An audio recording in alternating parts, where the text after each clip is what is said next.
There's a vault somewhere in Europe. Nobody knows exactly where. Some say it's buried beneath the streets of Zurich, temperature-controlled and guarded by systems so sophisticated they make Fort Knox look like a garden shed.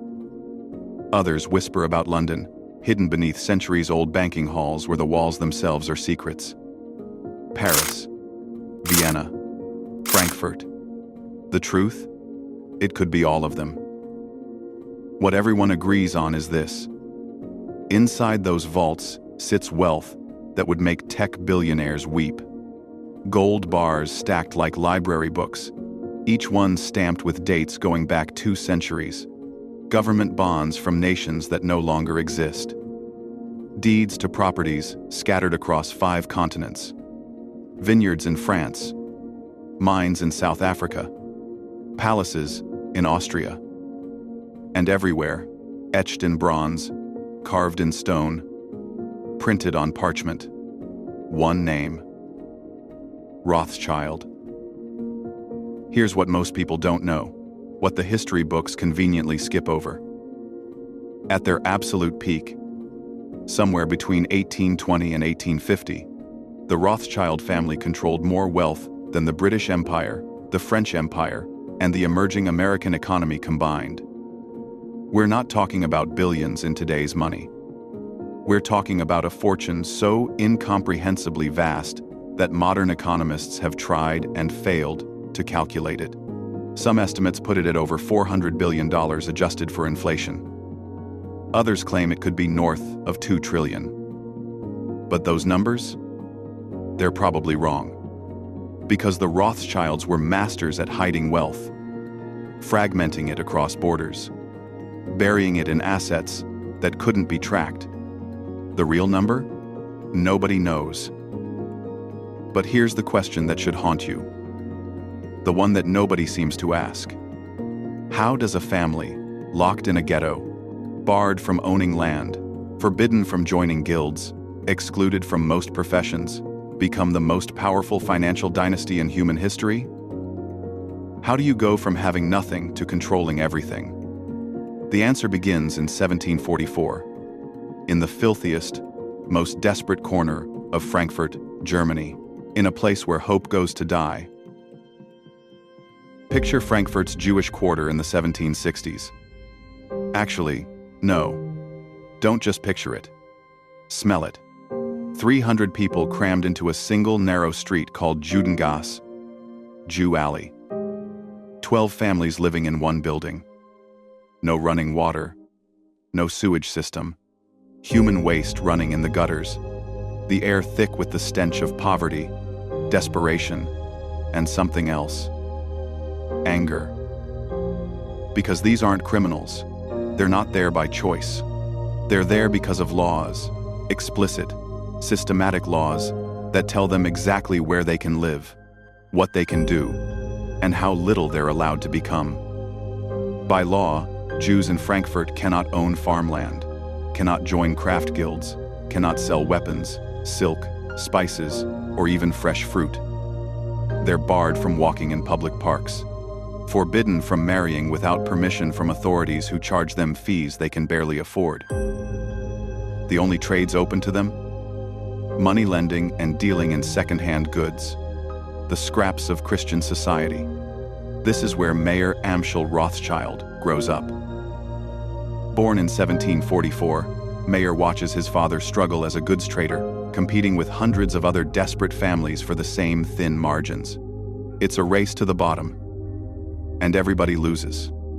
Most men would accept their fate, keep their heads down, survive. Mayer Rothschild has different plans.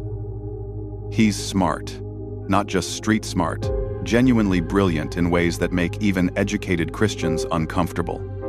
He studies, he reads, he observes, and most importantly, he asks the question that changes everything. What do rich people want that nobody else can give them? The answer comes to him one day while sorting through old coins in his father's shop. History. Wealthy collectors don't just want gold, they want stories. They want coins from ancient Rome, from the Holy Roman Empire, from battles and kingdoms that no longer exist. They want to hold history in their hands. Mayer starts hunting for rare coins. Not just any coins, specific ones, with provenance, with stories, with value beyond their metal content. He becomes obsessed, learns everything about numismatics, which rulers minted, which coins, which dates are rare, which markings indicate authenticity. Within a few years, Mayer Rothschild isn't just another ghetto trader.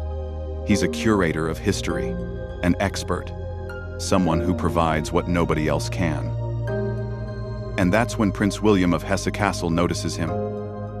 Prince William is one of the richest men in Europe, but his wealth doesn't come from land or inheritance. It comes from something far more lucrative and morally questionable. He runs a mercenary army for hire. Think about that. While other nobles collect taxes and farm rents, Prince William rents out soldiers. European powers pay him millions to fight their wars. His Hessian troops are legendary, disciplined, brutal, effective.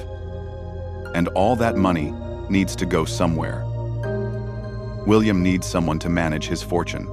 Someone discreet, someone who understands value, someone who won't ask too many questions about where the money comes from. He chooses Mayer Rothschild. Now, here's where Mayer reveals his true genius. He doesn't just manage William's money, he innovates. When Prince William wants to buy gold coins for his collection, Mayer does something brilliant and borderline unethical.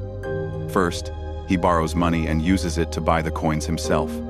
Then he turns around and sells those same coins to Prince William at market price. In a single transaction, Mayer profits twice. Once, from the 8% commission fee he charges for his services, and again, from the difference between what he paid and what he sold for. It's called front-running. Today, it would land you in federal prison. Back then, it was just smart business. By 1782, Mayer Rothschild has done the impossible. He's escaped the ghetto's gravitational pull. He's not just surviving, he's thriving. But wealth alone isn't enough. Not for Mayer, because he understands something that most rich men miss, something profound and terrifying. Money disappears, businesses fail, empires collapse, fortunes evaporate like morning fog. Only one thing survives across generations, through wars and revolutions and economic collapse: family. And Mayer Rothschild is about to build a family dynasty that will reshape the world.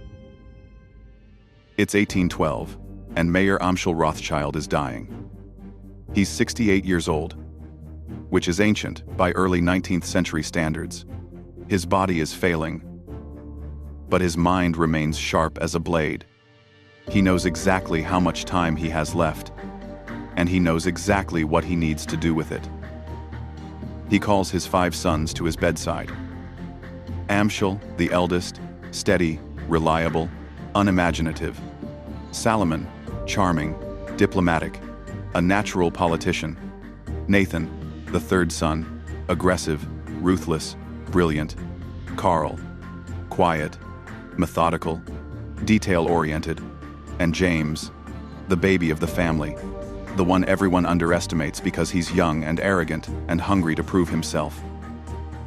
What Mayer tells them in that room will echo through 2 centuries. "Listen to me," he says, his voice barely above a whisper. "I built this fortune from nothing, from a ghetto where men like us were supposed to die poor and forgotten. But I'm old now, and soon I'll be gone. When I die, everything we've built could disappear in a single generation." The brothers lean in closer. "The only way this survives, the only way you survive, is if you stay together. Not just in the same city, not just in the same business. Together in ways your competitors can't imagine. If you fight each other, you'll lose everything. If you support each other, you'll become unstoppable." Then Mayer gives them an instruction that seems absolutely insane. He tells them to split up. Amschel will stay in Frankfurt, running the headquarters of their banking operation. Salomon will go to Vienna, the capital of the Austrian Empire. Karl heads to Naples in southern Italy. James, young, ambitious James, gets sent to Paris, the cultural and political heart of Europe. And Nathan, the most aggressive and ruthless of them all, goes to London. 5 brothers, 5 cities, 5 separate banking houses. But here's the revolutionary part. They won't compete. They'll cooperate.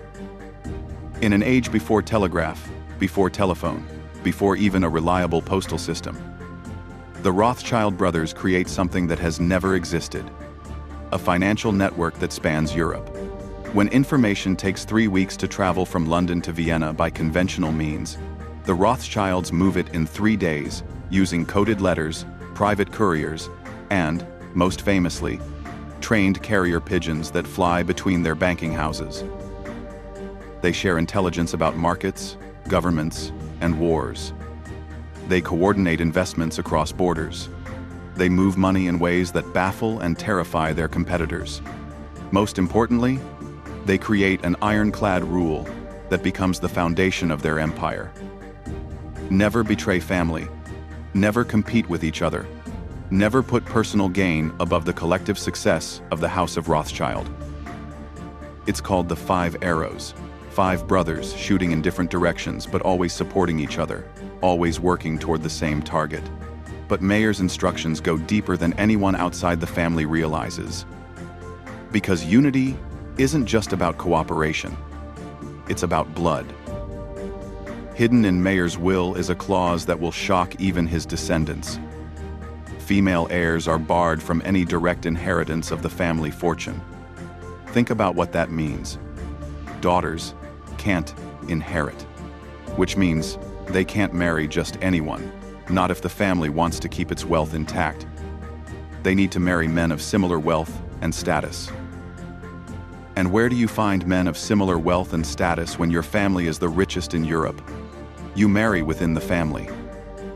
It starts almost immediately. Cousins marry cousins.